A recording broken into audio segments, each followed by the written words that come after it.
Anyway, back in 1977, with the arrival of Charles Dutoit, the orchestra began a two-decade association with Decca London Records, recording an enormous amount of repertoire and achieving tremendous international fame.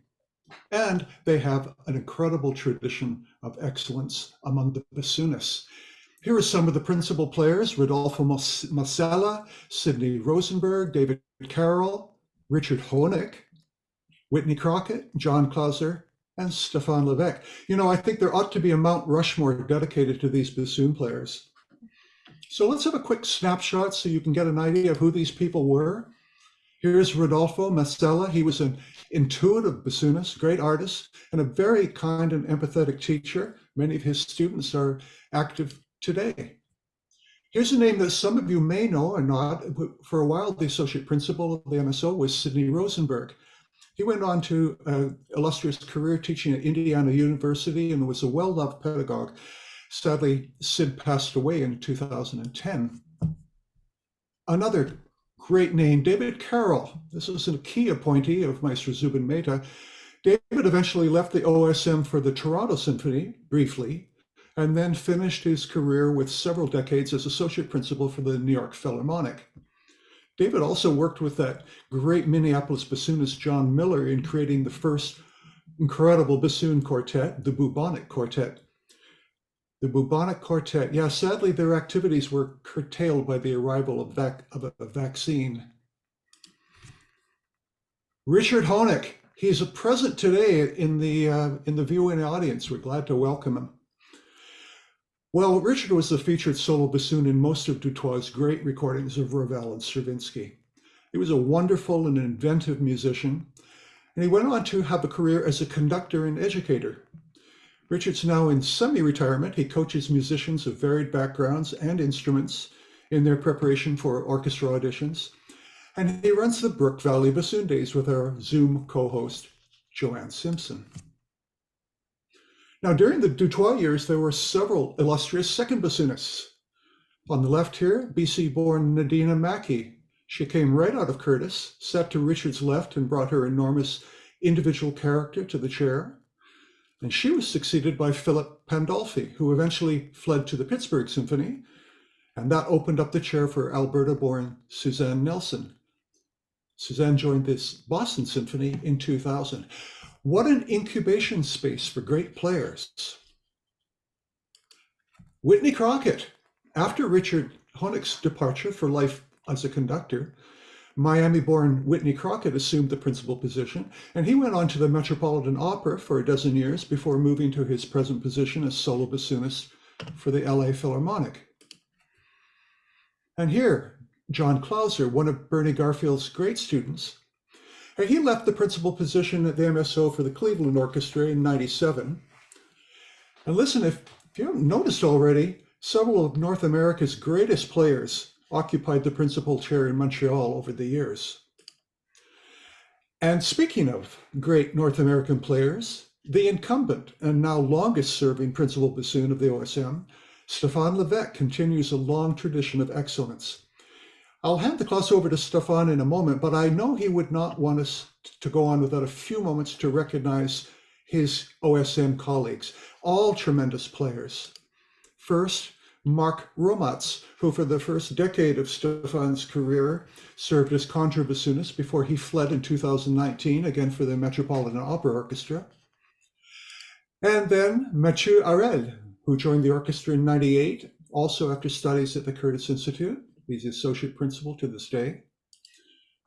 Marty Mangrum, a really beloved guy, second bassoonist of the orchestra in his 23rd season now.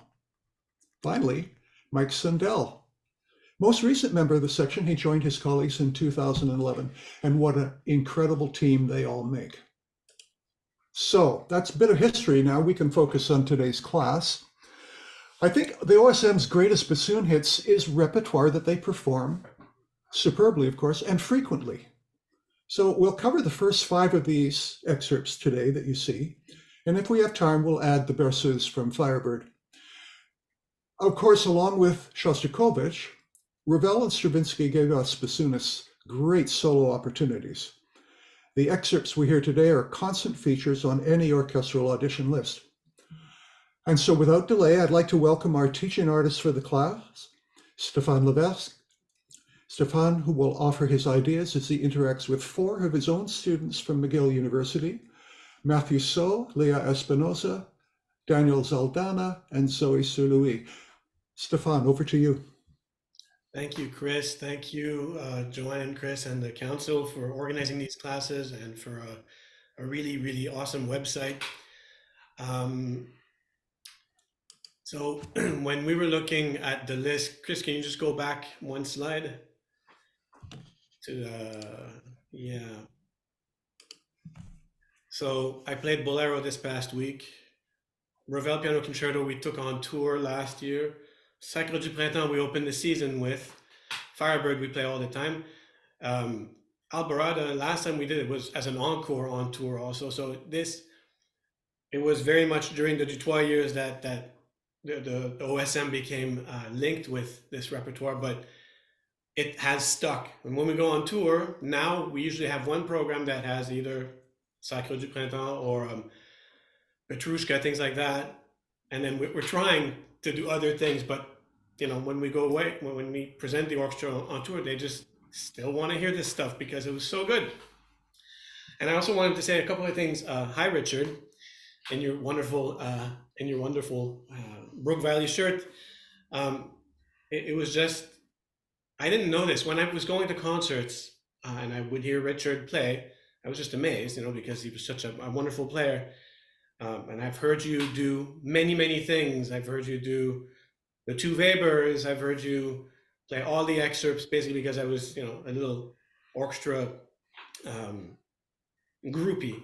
But then we met a little bit later officially. I think I was too shy to go backstage, but I met Richard when he came to conduct at the New World Symphony. First thing Richard conducts at the New World Symphony is the Marriage of Figaro Overture. I'm like, oh my God, what's happening? And then finally I built up some courage and I went to see Richard and I said, in between rehearsals or something, could I play for you? So I took a lesson and then I found out we had a bunch of things in common. Richard won the OSM competition. I did as well, but Richard had to also win it on piano and then on bassoon a few years later, which, I can't play piano. We're from Montreal. His parents lived in Florida for a long time and they would come to concerts and I would see them after, and it always made me a little nervous to see them, because of the bassoon playing that happened in your house. Anyway, so Richard, it's always great to see you. And I think we can go on. Matthew is going to be our first performer. Matthew is in his final year of undergrad. He's from Toronto/Hong Kong. And this last summer, he went and took some lessons with a friend of mine in Hong Kong, who is Vance Lee, a guy I played with in 1994. So, okay, Joanne, you can let Zoe back in, please. And Matthew is going to play the Ravel Piano Concerto, the 2 excerpts, first movement and last movement. So, hi, Matthew.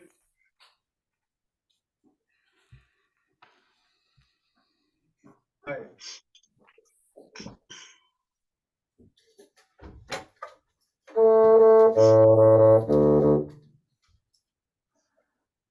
Can you hear well? Yep.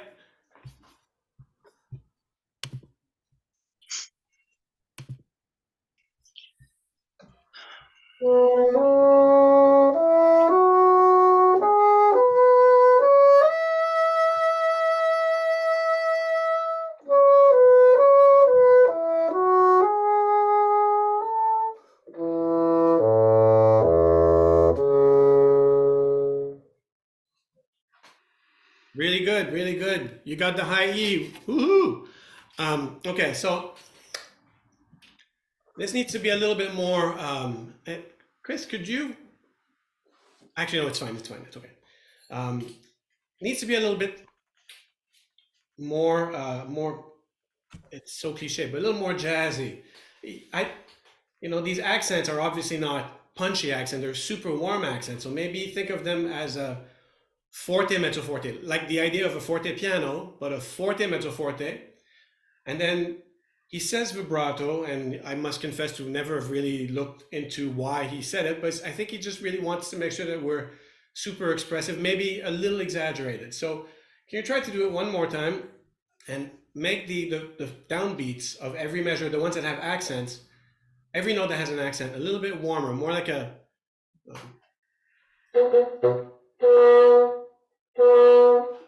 just go in and then have a little bit of recoil.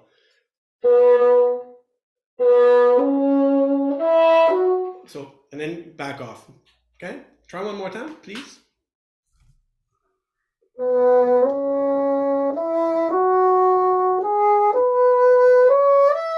Okay, really good. This is really good. Now make sure that you keep counting, because you're eating a little bit of time on the dotted half notes. So 1, 2, 3, 4, 1, 2, 3, 4. All these markings in red are some of my ideas, things that I put on. The tempo half note at 72 is just convenient for me, because then I can practice the last movement at 144 and I don't have to change my metronome because I'm lazy. I put a slur after the high. It's not a slur, but it's just to make sure that I keep blowing, because it's very easy to stop and then crack on the high C sharp. So one more time, Matthew, and then just keep counting. And this time was actually better for you, the high C sharp to E. Matthew plays on a wonderful belt bassoon, so I'm pretty sure that the high E is really in tune, but it sounds a little flat sometimes because the note before, the C sharp, is a little sharp. Sorry, so much water.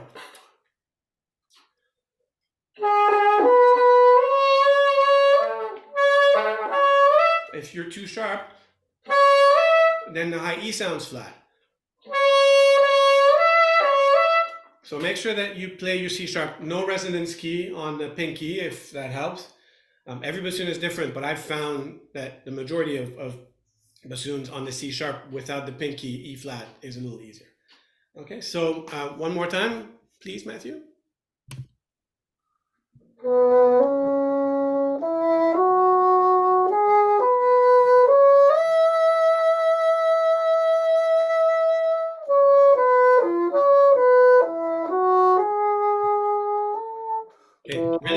Okay, good, really good. So now it was much better in tune. One way to check also is to just spend a bit of time.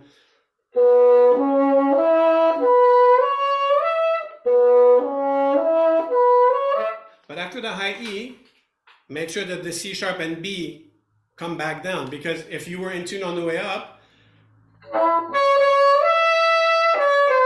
and it wasn't that bad, but then after that, you're sharp. Okay, so make sure. And can you vibrate a little bit more? I hesitate to say, but a little wider. Just a little bit exaggerated, and your exaggeration might be exactly what we need. Okay, one more time, please.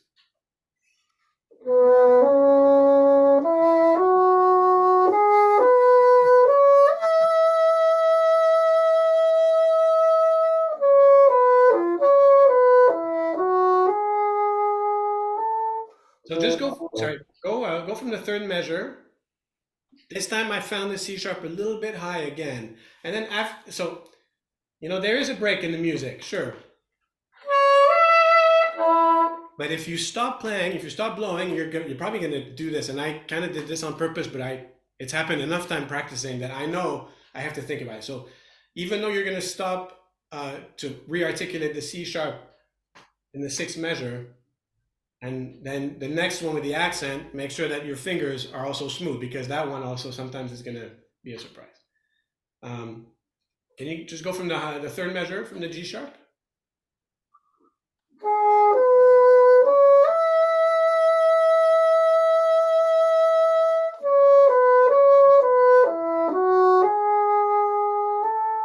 Good. And make sure that keep counting on that long C sharp. Mi, fa, sol, 1, 2, 3, 4, la. Good. So you can spend, and by you, I mean everyone, because I still need to do it as well, but some quality time playing the octaves.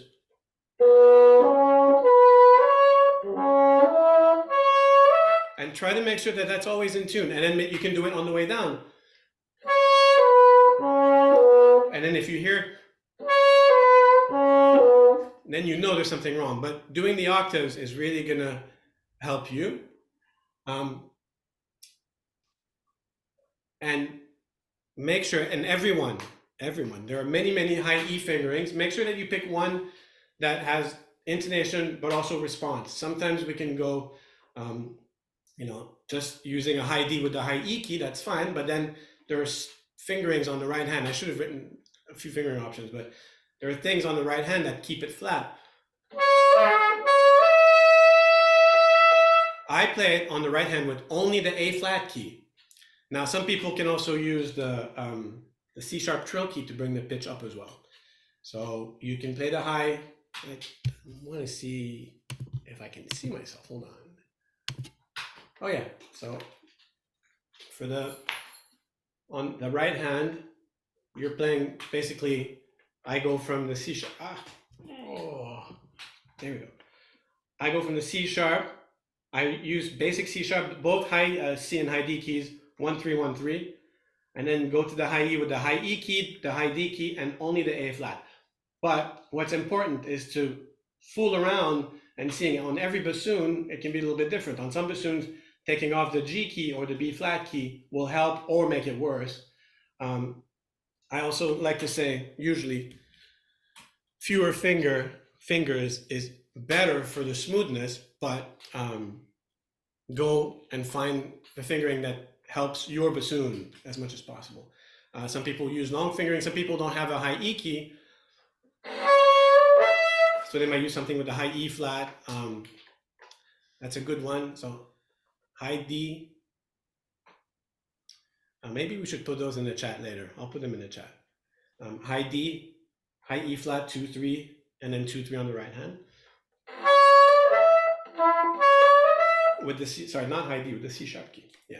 Okay, enough high E fingerings. Also, you guys, you're so lucky. You can look up fingerings on your phones now. You can get all the options. You don't have to go look for the big red Bible that we did with the big Hugh Cooper Toplansky book, which is also really great. If you have it in your school, go take a look at it.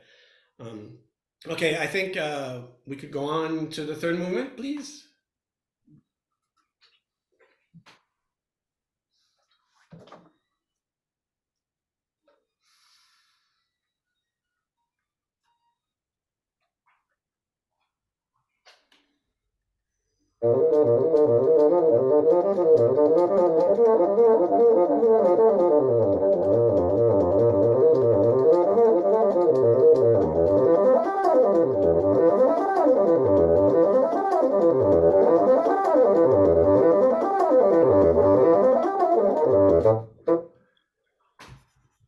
Really good. Too bad about the last arpeggio. So in auditions, we have to play oftentimes, most of the time, both parts together.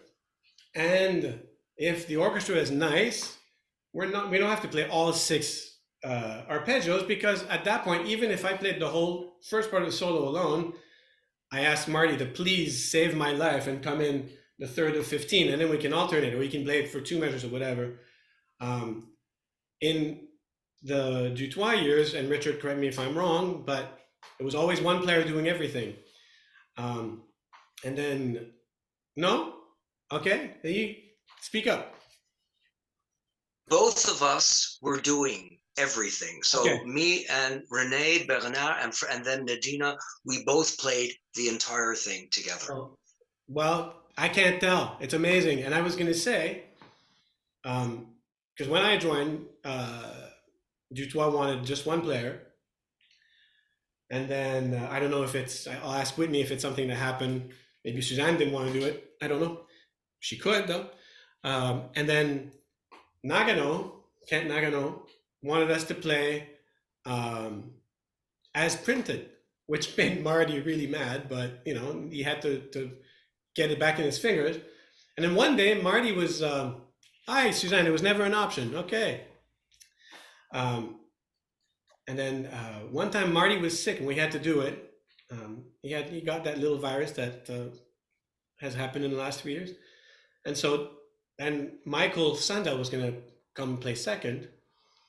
And I said, it's up to you. I can do the whole thing. He's like, no, I'd like to try, but let's do it together. So we did, for the first time in my career, last year or 2 years ago, we did both at the same time, which is nice. It's kind of a redundancy sort of, what's the word? It's a fail-safe policy. Anyway, so Matthew, it was really, really good. I clocked you at about 140. So, which is okay. You know, for auditions, we really, maybe 140, 144 makes people think that you've got the required skills. Slower than that, it might be cleaner, but we're going to hear more people play it faster and cleanly. So for auditions, you know, try to strive. I put it as tempo 144 to infinity because we've done it on tour most recently with Vikingur Olafsson. I think the movement started about 180, and by the time we got to us, it was about 158. So, you know, you have to be comfortable playing it up to maybe 160. I've never had to do it faster than that for now. Knock on wood. Okay, I put down, Matthew, I know that you probably, it's both, you know, like a blessing and a curse to have your own students, because I'm going to tell you stuff that you already know. But one thing that I'd like to make sure that I've probably not told you about is make sure that your support is sitting a little bit higher so that the intonation stays a bit more stable. Because when you got from the beginning to, you got to bar 5, it felt a little bit flat, and then the low register was fine, and same thing 2 before 15. And then when you get to the C major arpeggios, on the way up, you tend to rush a little bit. So try to make sure that you had a really stable tempo until rehearsal 15. So then just mi, sol, do, mi, sol, do, mi, sol, sol. I didn't put note groupings for that, but you could definitely go with the jazz. If you want, you can do that. The note groupings that I put in there, the little red brackets, they're what helps me. You can listen to David McGill's incredible excerpt CD when he talks about doing it with, you know, the formal analysis. I didn't take enough analysis to come up with something good, but the reason I put a bracket on the E flat is I kind of feel like the first 2 notes are a pickup. And that helps me not fumble so much in the middle, because we all tend to think, and I think that it ends up being even more beaty than it already is. So I like to think of that, and it always helps me basically for the first 3 groups until I get to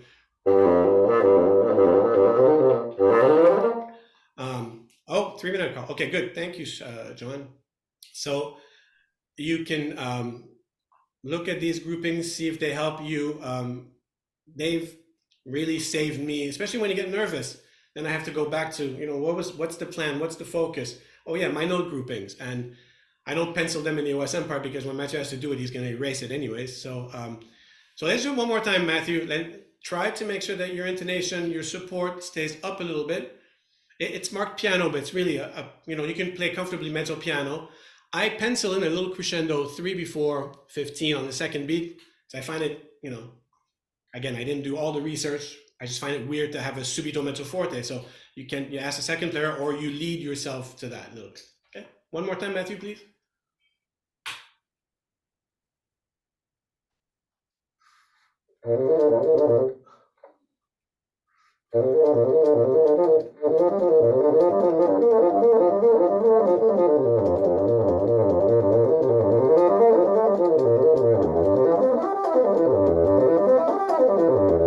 Okay, good. So it's good that the arpeggios are better. So really, it's like when you make it to 15, you're like, yay, I survived.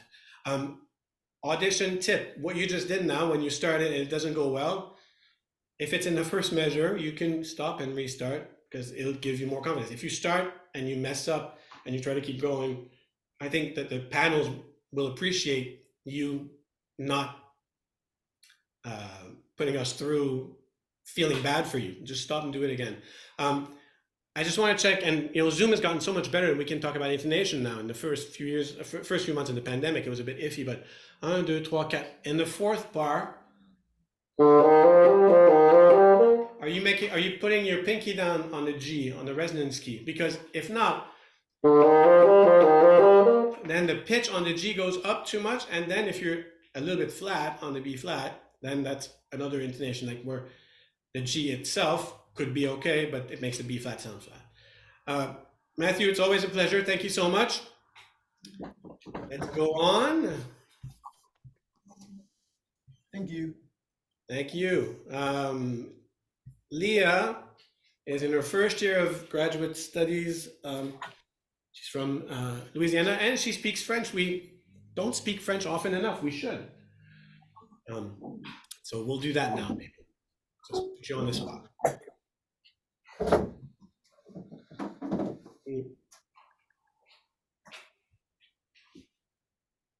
And Leah is super patient with me because she, went through 3 teachers in 4 years at Louisiana State. That's not her fault, but that's a lot of information. And then I'm giving her more information, but she's a very, thank you for your open-mindedness. Okay, we are going to Bolero, is that correct? Yes. You can play a couple of notes, Leah, because you've been sitting there for 20 minutes or half an hour, so patiently.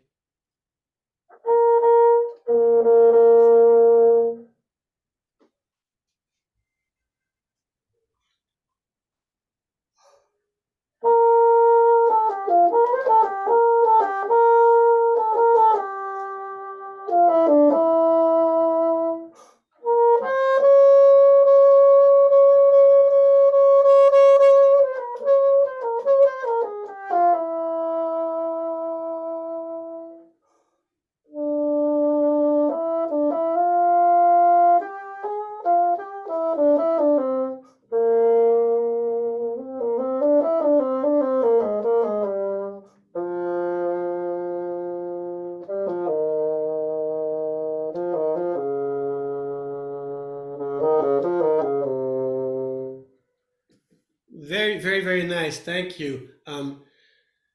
So, assuming that this goes well, you get your high D flats and everything is fine. Then you think you're done, and the last two lines are really about the rhythm. And I'm going to ask you to start right there on the second measure of the second to last line, and make sure I wrote it at the top. I've even put in well, actually, you don't see, you're looking at your own music, but I put little eighth notes on almost all the long notes. I forgot on that D right there, but it's much easier to play, I find for myself, in orchestra, because you've got the snare and the first flute playing the rhythm, and hopefully they're lined up, and I'm lucky they usually are. Yeah, actually, so, and while I've got you on the score, I'll talk about one more thing. So make sure that you're always singing re, mi, fa, sol, la, because it's easy when we just think of the chorus, and maybe you were already thinking of the eighth notes, but think more, because if you just think the quarters,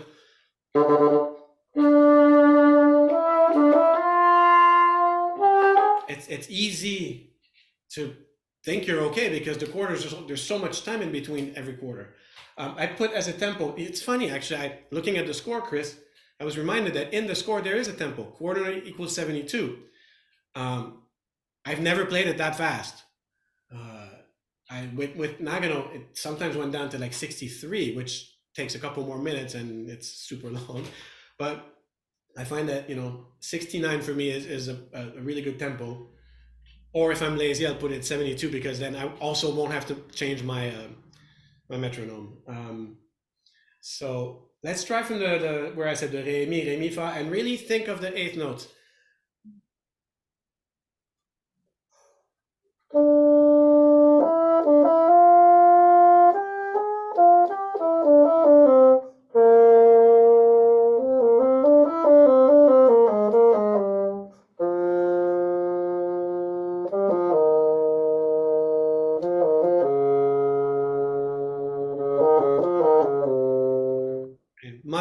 Much better. So we ask that excerpt because of the high register stuff, but we also ask it for rhythm. And you're allowed a little bit of leeway because we know you're nervous at the audition and everything, but not as much as the first time you did it. So, you know, rhythm, rhythm, rhythm, rhythm. On that, the second met from there's a lot of information, a lot of articulation, things like that. I've heard many things over many years about how to group them, and then I've decided maybe 10 years ago, I drew a little like new music. You can't really see it, but you know, sometimes in new music we have the stems, they start like this and they go like that to do a cello rondo. Well, I think that's sort of a 9 tuplet. 1, 2, 3, 4, 5, 6, 7, 8, 9. So it's not 1, 2, 1, 2, 3, 1, 2, 3, 4. There's a bit more connection. That's sort of the warmth of the piece for me. So can you do it from the re again and really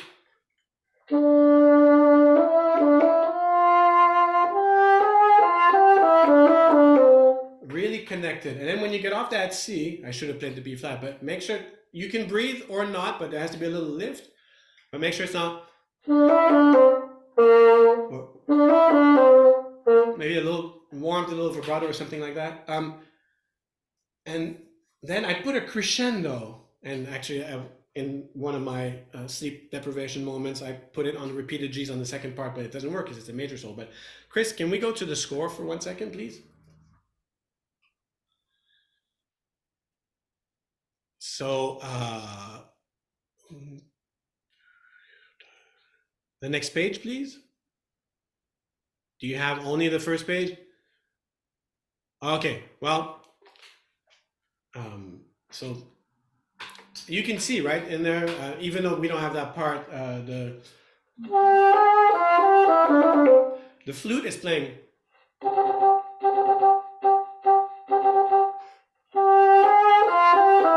So I think of a little warmth crescendo to really go and play with the flute, like to kind of like go, hey, I like your note, I'm gonna be in your neighborhood, and then back down. So, you know, but those are all, everything that you'll see in red, those are all sort of suggestions. They're not, I don't do a big crescendo, I don't do a big deal, but so I like to think that I'm gonna go and sort of nudge the flute player a little bit and then come back, okay? So can you do it one more time from the Ré mi, Ré mi, fa?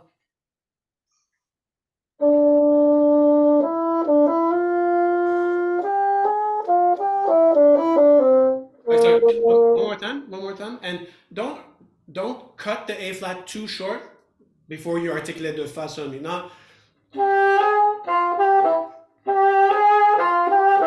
make it as long as possible.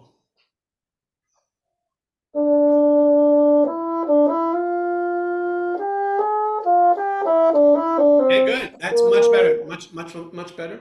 Make sure that if you're doing a little crescendo on the A flat, that the pitch stays at the right place. Okay, let's go back to the beginning, please. Now, all the red little markings I put in,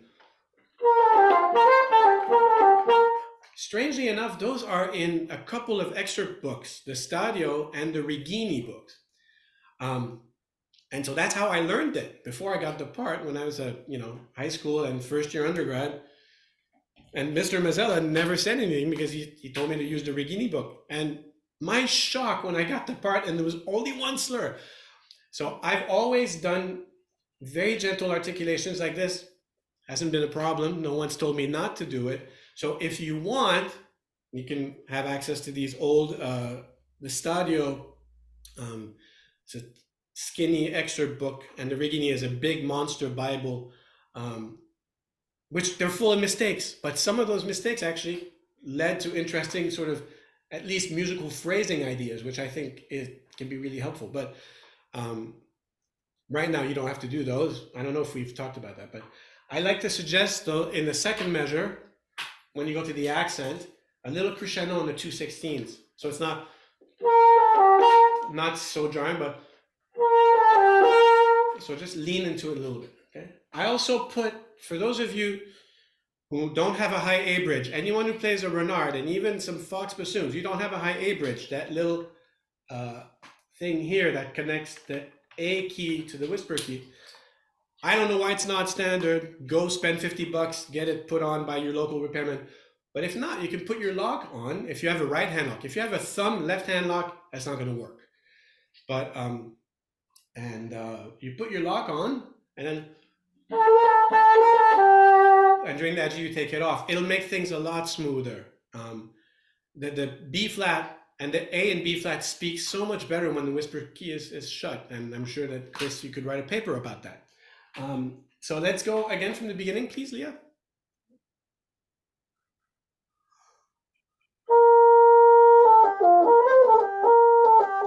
Okay, stop. Actually, the rhythm was good, but the fingers have to be super smooth.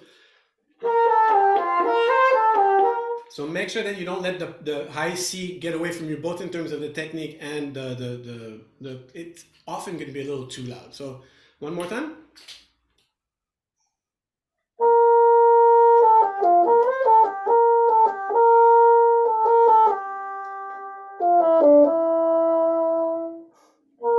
Okay, good, much better. Chris, something funny happened to the screen. So it's much better. So for everyone, same thing. For me, I don't use the resonance key on the first note on the B flat. But you know, most of us are taught to use it starting on D or E. But I find that the pitch and the color is nicer for me. But then when you get to the C, if we don't correct, we're gonna get, it's gonna be too bright and it's gonna it's going to be too sharp. So make sure that you really, I played this first measure as a loop. Is that Mark Romas walking around this apartment? Hi, Mark. Are we gonna see a cat? Oh, okay. So just play the first measure again, Leah, and make sure that you don't let your fingers freak out on you, and that you really try and warm up the C, not too sharp and not too loud.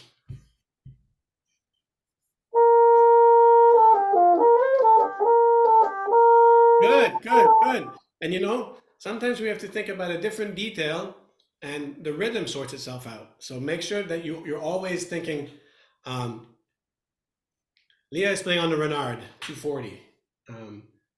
So make sure that you're always, that first measure is crucial. If I get out of the first measure alive, I feel much better. And we just played it 3 concerts plus a dress rehearsal last week. So I'm really glad that that's behind me. Okay, so one more time, then I'll let you keep going. And then when you get to the same thing, and it's a coincidence, today it's your C's, make sure that the connection from D flat to C stays smooth. So go from the beginning, and if all goes well, I won't stop you, and then keep going. And you're doing the sort of dynamic idea that I'm suggesting. You're doing it because I probably told you in the lesson recently, but make sure that we really hear the 2 accents on the D flats: Ré, Do, Si, Ré, Do, Si, Ré, Do, Si, La, Sol, Fa, Mi. So, you know, it's tempting to keep going on the accents, but really, you know, I do a subito less on the third one for that purpose.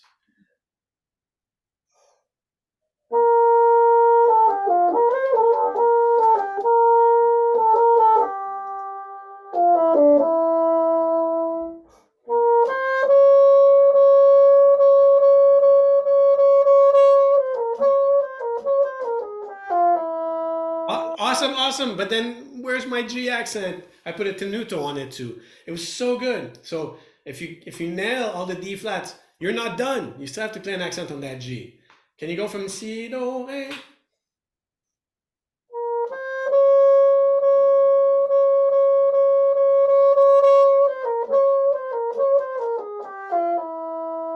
That's it. And so auditions are the least imperfect way of getting people in orchestras, but they come down to a few basic things. And for me, rhythm, intonation, and dynamics, and attention to details. Thank you, Joanne. We'll go through to Alborada now. But if you play it like you did maybe the first time and things go pretty well, but I don't hear the accents, then I'm just wondering, well, okay, is it going to be like that in every excerpt? Then it starts to bug me. Sorry, Chris put the page 2, and then we might go 1 minute over after that. Joanne, sorry. For those repeated G's, same thing. In many orchestras, at least in Montreal, we don't do the insanity that is, playing these triplets between the two. I play the whole thing. I have done it one time, actually. Vincent Parisot came and played with us, and I would play, and then we'd each play one segment. But the reason I put that on there is sometimes they'll ask it, and so you need to be familiar with the rhythm and a good fingering for that G, because the regular G, on the right hand 1 and 4, it's pretty good. But when you have to keep your mouth shut for so long, and you might start to, God forbid, bite a little bit, it goes up very easily. And so there's a fingering. I'm going to say it might have been influenced by Bernie Garfield, but on the right hand, instead of 1 and 4, I do 1, B flat, A flat. That makes that note a little bit lower. So regular G, flat G, but then I can comfortably control the intonation and the articulation by, don't tell anyone, but by biting it a little bit. And it's never going to creep too far up. Okay, we just have time to go through Alvarado one time, please, Leah. Oh, what a mess, that part.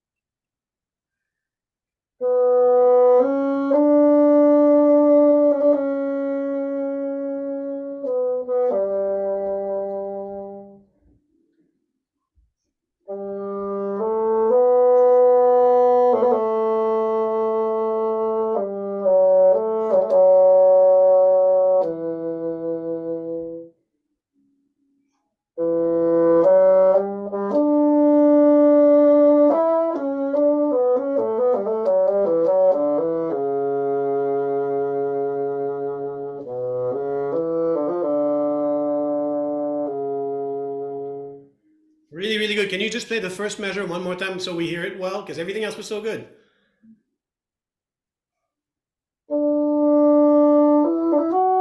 Yeah, sorry. I think I confused you. Don't use the one finger E on the first E. So you use the regular E. And then if you want to use the one finger E for the Re Mi Fa, after that it's okay, but we'll talk about it. So can you go back to the part, Chris? I just want to point out a couple of things, and before we go on to Daniel. Everyone has to decide where they want to play the grace notes. Do you want to play them on the beat, after the beat, before the beat, or on the beat? So I put them like the first one I play on the beat, the second one I play on the beat as well, but then in the second solo I play it a little bit before. It's a matter of personal taste. Make sure in the third solo that A, B, A, it's funny, the A to B, back down to A, it's almost like there's a break, like,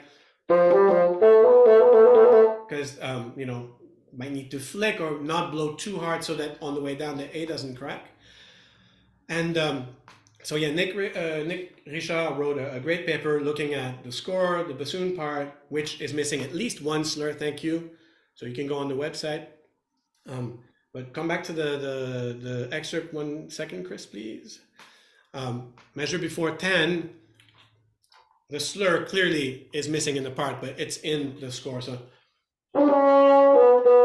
and the only thing I would say that also where the prese and the rallentando before 12 are, it's a little funny. It's like it's very late in the triplet, and then the ral is on the long note. So I moved them a little bit earlier. It's really fun. Chris pointed out the score. This is it's a raucous piece. When it starts, and then we get to the bassoon solo. It stops with a big snare, dum shum, and then we're asking you, my court jester, to entertain us, and you're a little tired. So you do something, and then people, then they kind of, once you're done the first one, chakata, chakata. So I really love that part of the piece because it sets up also a great other section later, da da da da da da da da da da da da. So, but you have to sing, you have to entertain us, but stay a little shy in the beginning because you're a little tired of being, you know, the clown. So there are many ways to play this. There's a really great Montreal Symphony recording. Richard, so good. I used to have a cassette of, I think that's the one, was Alvarado on the same one as Bolero? I think it might have been, and La Valse, I'm not sure. Yeah, it's one of my first cassettes that I got as a present. So thank you very much, Zoe. And let's go on. Not Zoe, sorry, thanks, Leah. Daniel. Yeah, Daniel, same thing, first year, oh, second year master's now. And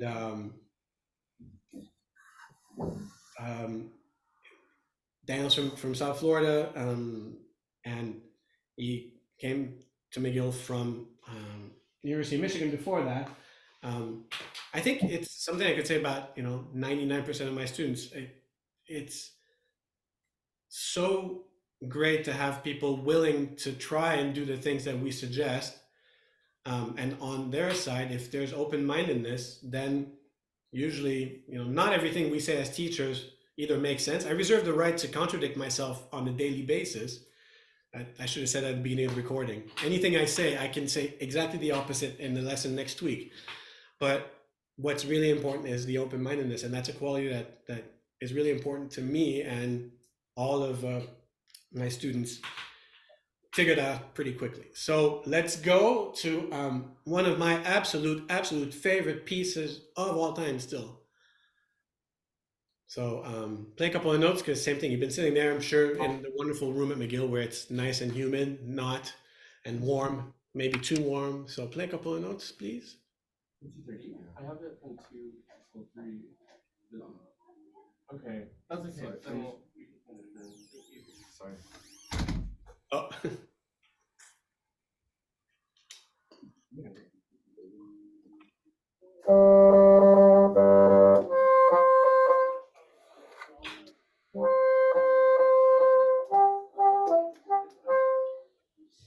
Just so you know, people, at the top, this is a copy of the part that we use at work. And it says number 1 and 13. Those were the reeds I used last time we played this.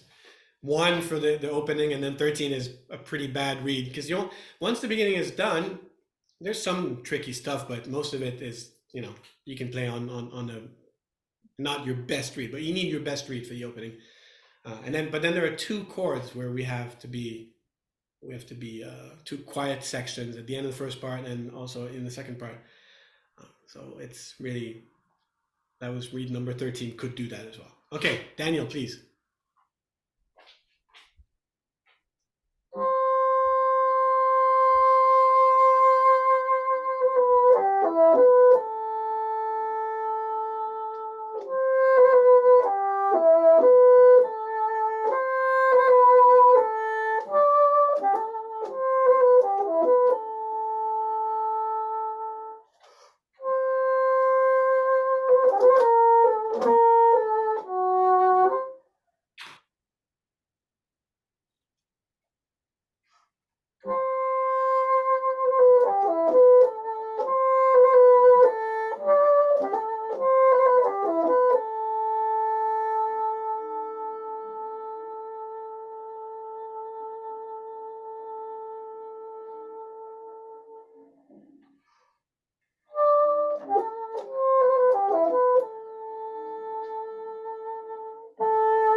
Okay, and do you have the other one, the C flat one, please?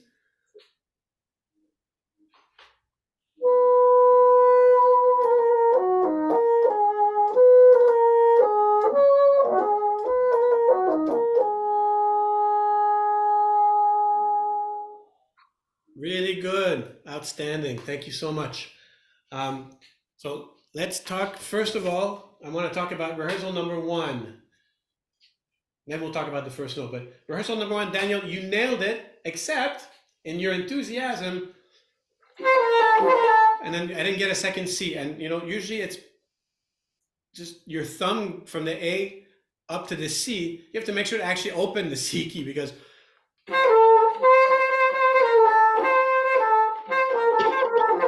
so make sure that happens twice, because if you spend all the time really, playing that rehearsal 1, and it works really, really well. And then you crack the second C. No, no, no, no, no, no. And I'm like, oh, poor guy. Okay. Let's go back to the beginning. Someone is humming along, so maybe mute yourself. It wasn't me. Anyways, I put in the part. Chris, can you go back to my excerpt, please? Thank you. So it's a little fuzzy, but I put on the first fermata, I put 3. I need to know how long I have once I start to open up the sound, both in terms of the volume and the vibrato. And that gives me a pulse to get off of the note. And then I put 2 1/3 on the second fermata. It's really 2 beats plus a tight over note. And then that way I can make sure that ya ta ta ti ta ta ti ta ta ta ta. And then there's no confusion in my mind, and hopefully in the listeners' minds, that I'm playing 16 notes followed by triplets. So can we have that a little bit clearer one more time, please?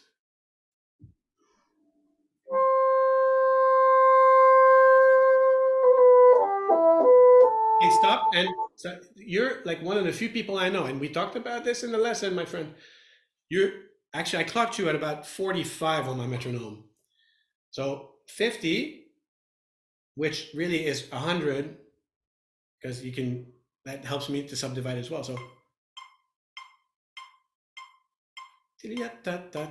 so just a little bit more forward. One more time.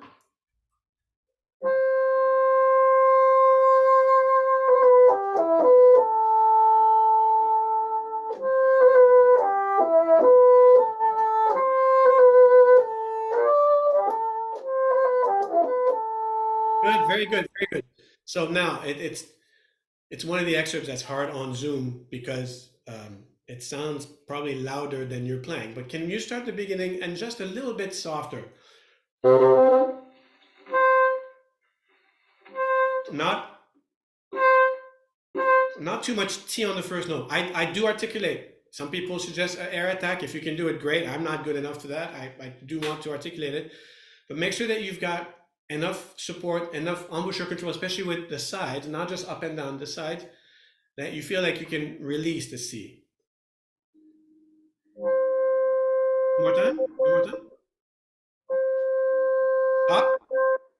Again. Stop. How much more work is that? The answer is, I just have to think about it. Well, think about it every single time. It's for me, practicing Rite of Spring is starting the high C probably 15 times and making sure that it doesn't take 15 times to get a good one.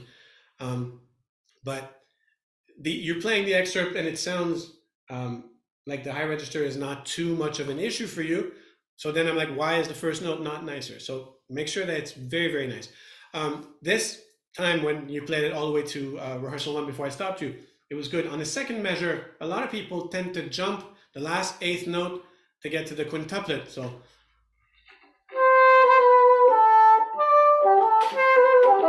that happens a lot. You will hear, really good recordings where, maybe not as jarring as this, but where it's missing almost a 16 note. So make sure that you take the time to sing the third beat.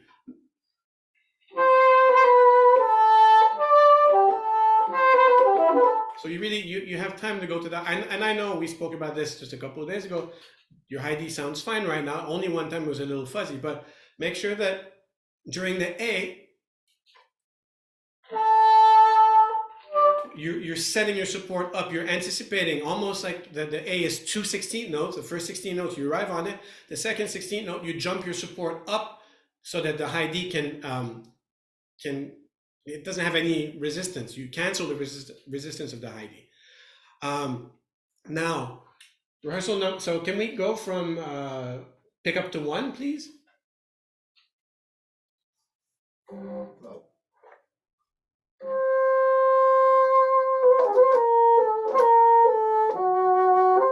Good.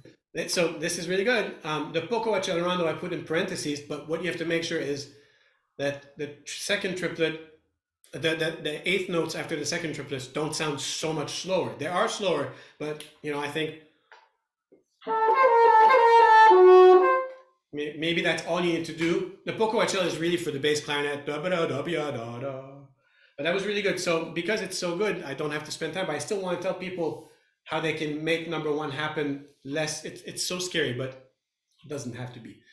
I play the during the high C. I think of triplets, and I anticipate. I play the two appoggiaturas a fraction earlier to have more time to play those quick si do si so si do si di da da da da da da.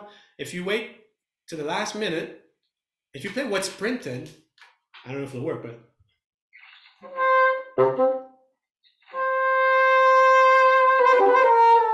if this is actually what's printed, but it's super fast. So if you play the appoggiaturas a little earlier, you've got more time to play the triplets, and then as long as you land on the beat, the 3/4 measure, the A on the beat with the conductors and the colleagues, no one needs to know that you're playing a little earlier. And one exercise that's really good, because once I talk to people about this, then they get all up in their heads, which is really, it's a really tricky corner. But I like to practice it, and again, apologies if it doesn't come out the way it should, but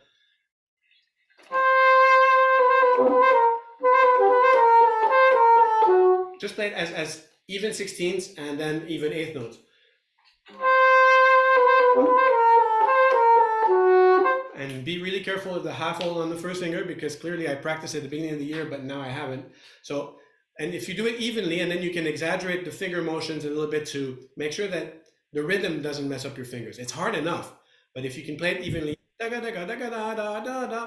be a good way to make sure that if someone says, oh, can you play it a little faster, a little slower, can you anticipate or whatever, it'll be good. So, and then after that, I put on the fermata,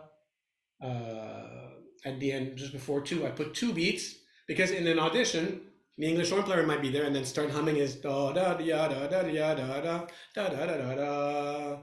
And so if you do 2 beats on the first fermata, and then 3 beats on the fermata, the measure before 3, that's usually the amount of time that we take. Okay, and then the poco più forte is only maybe in the solo. That's the first dynamic. At 3, we have a piano. But it's really mezzo piano, maybe even a little bit more because there's enough people. The beginning, there's no dynamic. It should be soft. It doesn't have to be super scary soft, but I like to start, I like people to hear the beginning. I don't want to come in from like the nether and then have this, sort of super long crescendo. So, but then make sure that you don't take too loud at the più mosso. And then, can you play the C flat one? Joanne, how's my time?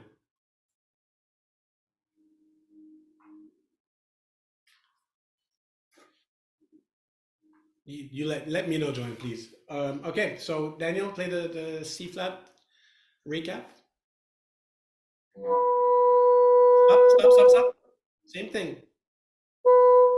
Good.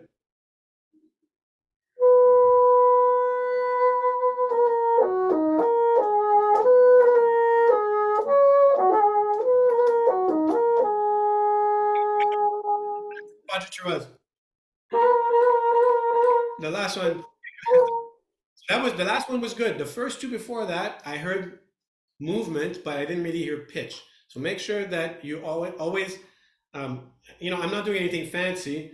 I play a B flat and I pick up the 3rd finger. If I leave it flat, it's too flat. I kind of bite it up a little bit. You can do that and add the B flat thumb at the same time. So you got 1 finger going up, 3rd finger going up, and the thumb going down. But I've messed it up enough times in rehearsal that I don't do that anymore. But make sure that the appoggiatura, and I should have said it actually in the beginning, as much as possible, the appoggiaturas, make sure that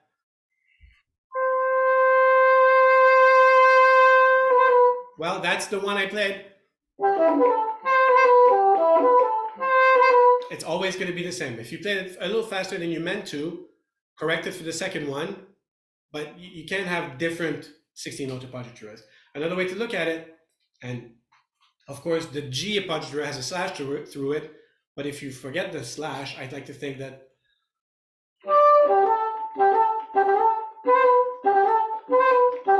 you play your 16 notes about the value of the G appoggiaturas, because it's, simple math.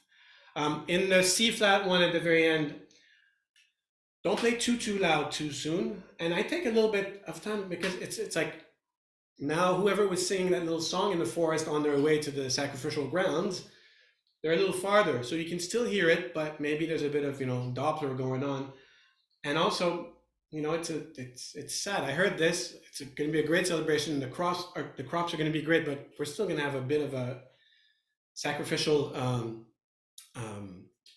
scene going on, and there's a little like, oh, I remember last year or something like that. So play it a little bit slower or a little bit more. You play the three groups, not so connected, at least for me. So it's like the short version of the solo. Okay, time's up. So it's a short version of the solo, and it's a half step lower, but it should be a little bit of a memory, because then the fun starts right there.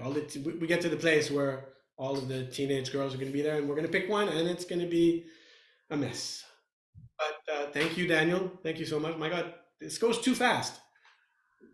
And Zoe, how's your sound going? Let's try.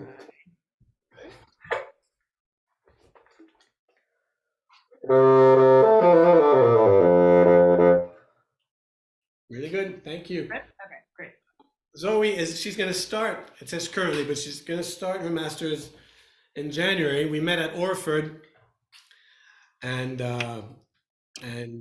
then she decided I wasn't too crazy, so she's going to come to McGill, and we look forward to having you with us. The only thing I'm going to say, Pulcinella is we put most auditions, we put the gavotte, the second variation. Sometimes I've seen like every excerpt. The whole piece is a great bassoon concerto. So if you've got time, it's good to get your hands on the part, or it's in most of the excerpt books. Look at the other stuff, because there's a lot of information. Now, one of the recent times we did this, I don't know, some of you are too young, but most of you might remember maybe 10, 15 years ago, there was that unpronounceable volcano in Iceland, I think, that went up, and it disrupted air traffic. So much so that a lot of flights couldn't cross the ocean. Was it Iceland or Greenland? Anyways, but and so Kent Nagano couldn't come back to town. So they asked Pincus Zuckerman, who's conductor in Ottawa at that time, to take over. So we changed the program completely. So I found out at 4 o'clock before a 10 a.m. rehearsal the next day that I had to do Czech 5 and Pulcinella with Pincus. So that was a little bit exciting. So I practiced late that night. So enough talking. Let's hear it. Just play a couple of notes and see what's going on.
Okay, very nice. If you're lucky at an audition, people are going to ask you exactly that. No repeats. I've often had to do the first repeat, so but it's okay for today. It's fine. Good. Let's do this one more time, and this is what you did was perfectly accurate. A couple of notes were a little funny. Okay, that's not a big deal, but perfectly accurate. I want to take for granted. And then I want you to shape a little bit more. And if you think you were shaping it, I'm sure you were, well, it didn't come across. Not enough for me anyways. And so one way to make sure that we shape it, of course, I don't have to tell you, maybe go up a little bit when the phrase goes up, come down a little bit when it comes down. Okay, fine. But maybe make the slur a little bit more expressive. So it's not, because after a while, then all I hear really is the articulation, and I'd right, I'd like to hear maybe not just the rising line, but the rising line with the ostinato, then the interval gets smaller and it gets bigger on the way down. I like to shape when I get, like the D major.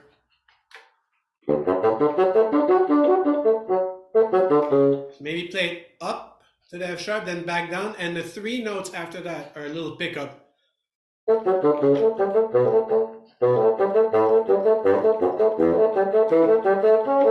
And then a little wink on that last C sharp. Maybe a little tenuto, a little vibrato, a little something, because we don't really have time to think about vibrato on this excerpt, but maybe, or I don't, maybe other people do. I have to think about the slurs too much. I have to think about my support. So if you think about singing the slurs a little bit more, not just the first note of every chord, that might help a little bit, and a little bit more support, so you can have a little lighter tongue. Of course, same thing, like I'm saying this, I'm sure it sounds better if I sit next to you than over Zoom, but Zoom is not very flattering when it comes to articulation. So maybe a little bit lighter tongue. So go from the beginning again, please.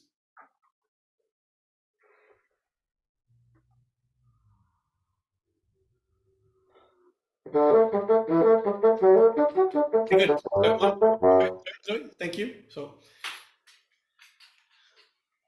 can you exaggerate it once for me?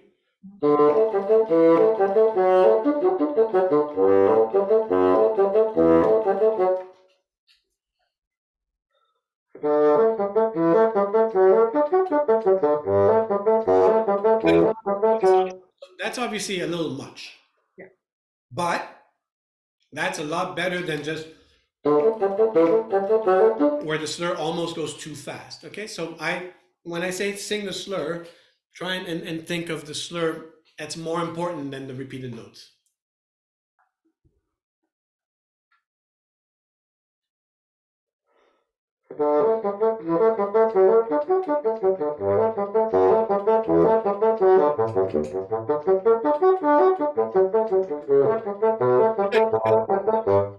It's better. So I don't know if you can see, actually maybe you don't need to look at it. In the third measure, I like to think of a crescendo to the third beat, and a diminuendo on the third beat. So crescendo second to 2 to 3, diminuendo 3 to 4. So then you can have da da da da. So maybe shape that one a little bit more. It's a flute and horn duet, and we're like keeping time under them.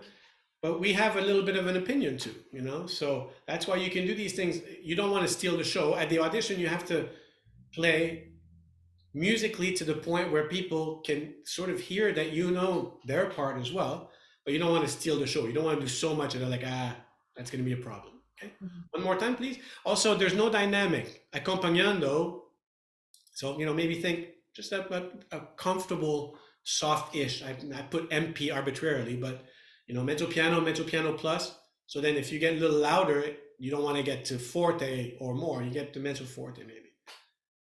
Mm-hmm. One more time.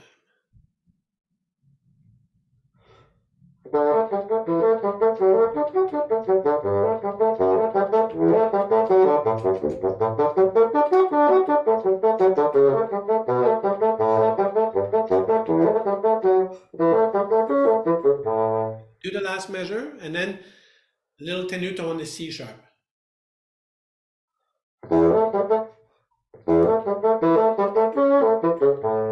Little, but that, at least if you do that, I'll know you tried to do something. That's a little much, but okay, good. So we'll go on to the next section. Always keep thinking about, am I working my core, my support enough so that my tongue can be a little bit lighter? Because after a while, you're trying to highlight some of the slurs and everything, and then the tonguing also got a little bit louder.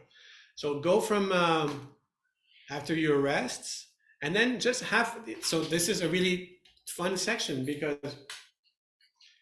it's, you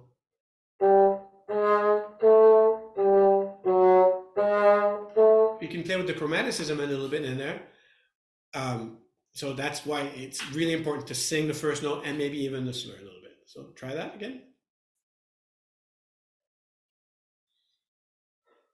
One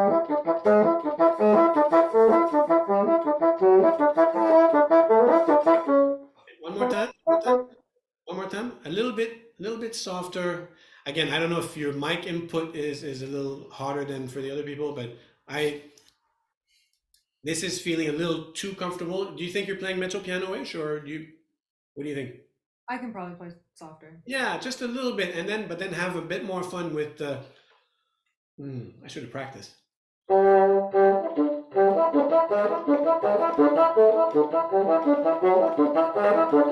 So really exaggerate G to G sharp. G sharp, you can go to the A, back down, and then back up.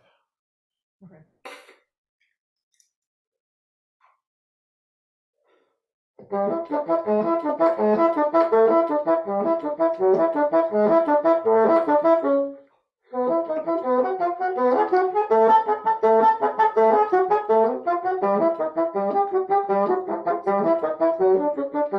Okay, good. Thank you. So for me, ever since I was a student with Mr. Mazzella, he told me basically is the trickiest neighborhood. I mean, of course, the high register is hard, the low register is hard, but for the technique, that little, from E to A, it's tricky because we have half holes, we have many fingering options, everything. So when you get to that one, really, really make sure that your fingers are solid so that you don't get too many. Not too many cracks and things like that. Same thing. That's now instead of moving the musical line is not on the first note, it's on mi, re, mi, fa, sol, la, sol, la. So you can make sure to not tongue too hard because again, I don't want to hear ta ya ta ta ti ya ta ta ti ya ta ta ta. I want to ta ha ta ta ta ha ta ta ta ha ta. So sing the slur and you can have you can go up in quarter dynamics if you want. Si mi, si fa, si sol, la la, and then back down. And also, and I'm not next to you and you're very small on my screen right now, but when you get to that section, really, 3 minutes. Okay, we won't have time to do 5, but it's okay. Really stay cool, stay calm, because if you trip on one of them, it's okay. You can have one of them, especially in a performance. Other people are covering you anyway, but don't let it get into your head too much. Okay, so start at 83, please.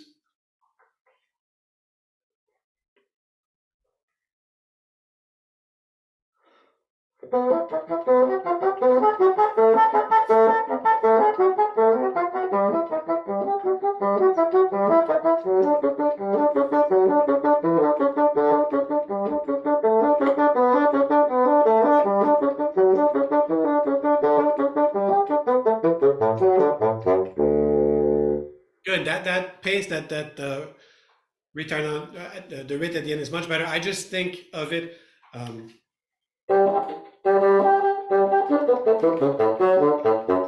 One and one and one. I just subdivide 2/8 notes on the last one.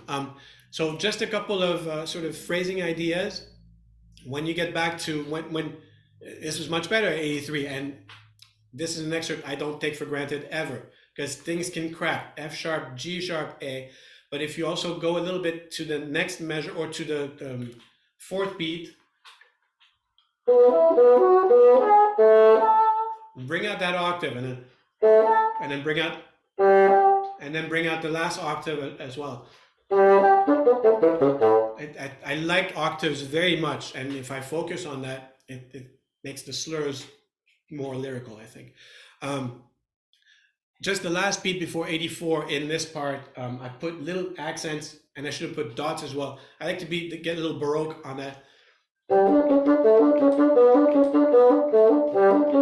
And then the second time you can do that, and usually the flute takes more time. At the repeat, take a bit more time. No.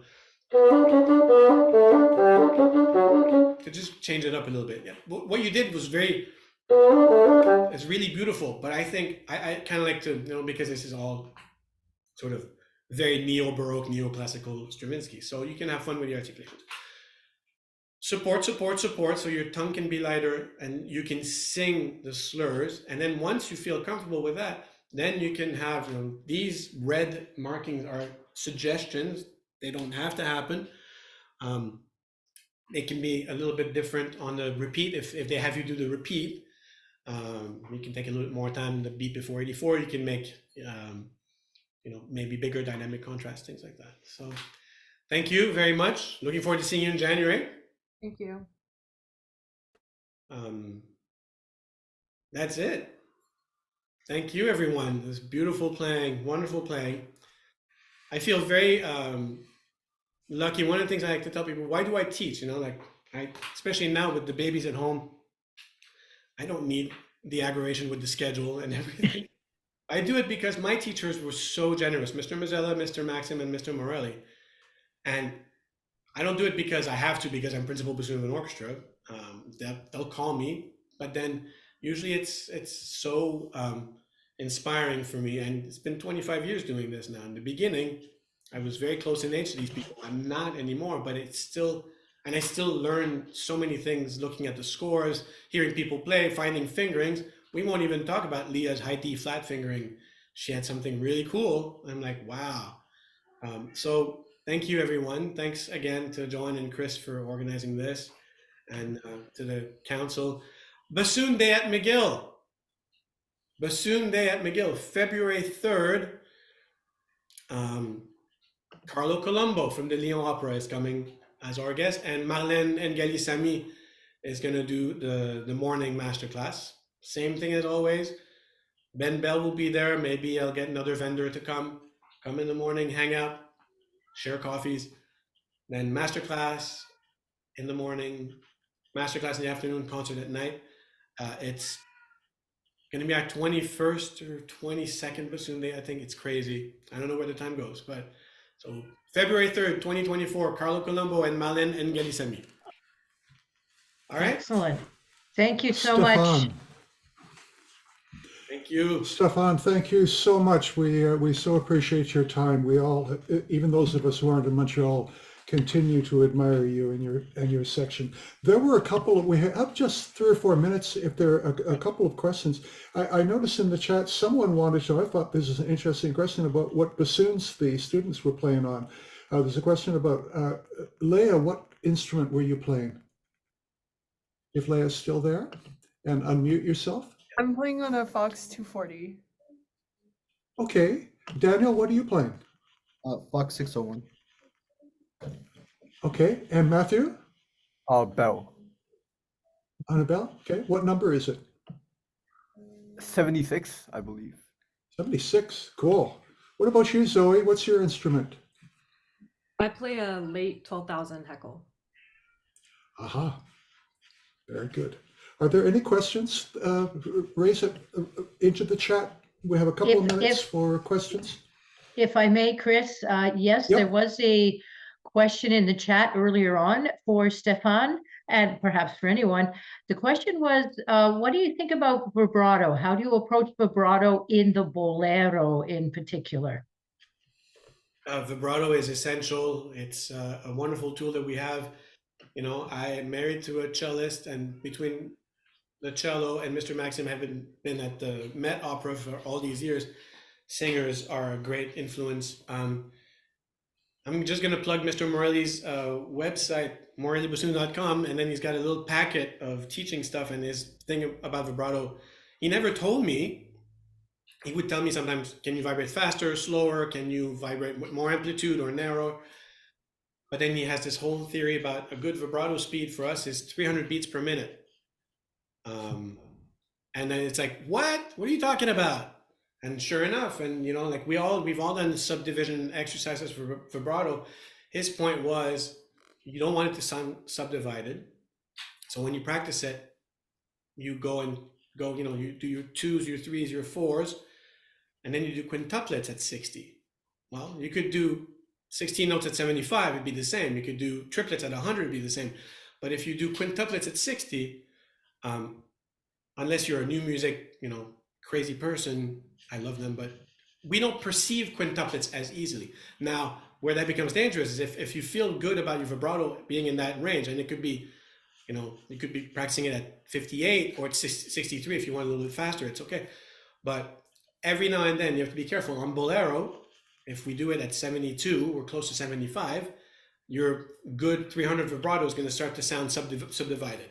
So you have to make sure that you don't, if you start to hear yourself at ya na na na na da da da da da da da ya da da, and it sounds too much like subdivisions, even though that's the right tempo for vibrato. So I warm it up a little bit, make it a little faster. But and I don't think everybody should vibrate at 300, but everyone should be able to do a range of vibratos in terms of speed. You slow it down to make it more dramatic, more sort of ominous. You could make it faster in the high register, things like that. But let's have a whole other class about that. But yeah, do Stefan, vibrate. Sorry? I want to ask you, Stefan, talking about duples, triplets, quadruples, quintuples in the vibrato with a metronome. Of course, a quintuple at 60 is more difficult to do than a quintuple at 52. The question I have for you is, do you think that the subdivision into triplets, quintuples, or septuplets is more musically intuitive than the even numbered divisions? I think it's really good. Every now and then I will put my metronome at 50 and do sextuplets because it's easier. But the reason I want to be able, and it's the same tempo. That's what blew my mind when Mr. Murray talked about this in the masterclass. I was like, the idea to practice it to get the right speed and to not fall in the trappings of na na na na na na na na na, to me is really important. But the good news is, usually when I tell students about that, their vibrato is in that range, and it can be a little slower. If it's too slow, if people can't do 5 at 60 or 5 at 56 maybe, then they're going to be comfortable playing slower. And sometimes it's the opposite problem. It gets too fast. If you try to practice your quintuplets, your 5s at 60, but your body wants to do 6s because that's easier, well, calm down. And yeah, it's a fascinating subject for me. It is. Thank you. Anything else? There was a request, you mentioned Morelli's website. Is it just morellibassoon.com? Yeah, morellibassoon.com. Okay, good. And then on there'll be like I think it's called teaching materials or something like that. So, Okay. it's easy to find. He talks about double tonguing in there. It's a really great book. I mean, it's a little PDF packet. So yeah. Excellent. Thank you. Okay, Joanne, I think we can wind it up. Once again, huge thanks to Stefan for his empathetic and insightful teaching. Joanne, thanks for all your work in organizing. Thank you, all of you, for taking the time on a Sunday afternoon to tune into our Zoom. We'll look for another one in February.